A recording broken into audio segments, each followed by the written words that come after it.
Sa North Luzon Expressway, handa na po ang mga patrol team para tumulong sa mga biyaherong masisiraan sa daan. May live report si Love Anyover. Love. Rhea, sa mga oras na ito ay napakaganda pa rin ang daloy ng trapiko, pero na nga lang dito sa may Balintawak Toll Plaza na kung saan yung mga nanggagaling ng norte patungo ng EDSA ay nagkakaroon na ng pagpila. Pero sa mga oras na ito, yung lahat ng pwedeng daanan ng ating mga motorista ay maayos pa naman at wala pang masyadong problema. At yung naibalita natin kanina na truck na nagkaroon ng pagkasira or flat tire, hanggang sa mga oras na ito ay hindi pa rin po naayos yung tatlong gulong na nasira. Kaya naman hanggang sa mga oras na ito ay nandito pa ito sa may Kawayan area.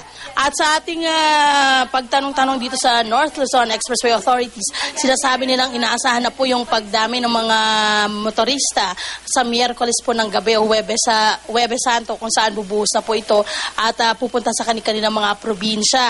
At syempre patataas po ng 15 hanggang 20% ang mga sasakyan na babiyahe o aabot po sa 500,000 na mga sasakyan sa loob lamang po ng isang araw. Kaya naman magdaragdag po ng mga ambulant tellers sa Dau, Balintawak, Mindanao Avenue at Bukawi Exit, kung saan po inaasahang haba ang pila ng mga sasakyan. Nakahanda po dito ang mga assistance desk sa mga gasoline station. Sa kahabaan po ng North Luzon Expressway, meron din pong serbisyong medikal.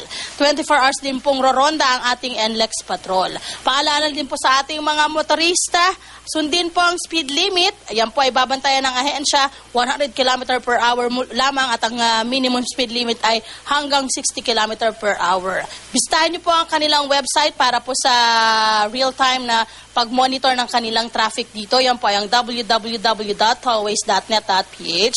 I-access niyo po ang kanilang NLIGTAS program o ang North Luzon Integrated Guide and Travel Advisory System para malaman niyo po ang daloy ng trapiko. Tawag lang po kayo sa NLEX Hotline 35000 or 580-8911. At paalala din po sa ating mga motorista, yung pong ating pag-check ng mga sasakyan. Ito yung ating blow bag, battery, light, oil, water, brake, air, gas, engine, tires, at syempre po ang self. Kung sa ating mga magbabiyahe, kung hindi na po natin kakayanin, kailangan po natin magpahinga para naman po hindi to tayo abutin ng aksidente sa kalsada. At yan po muna ang aking update po na dito sa North Luzon Expressway. Balik sa'yo, Rhea. Maraming salamat, Love Anyover.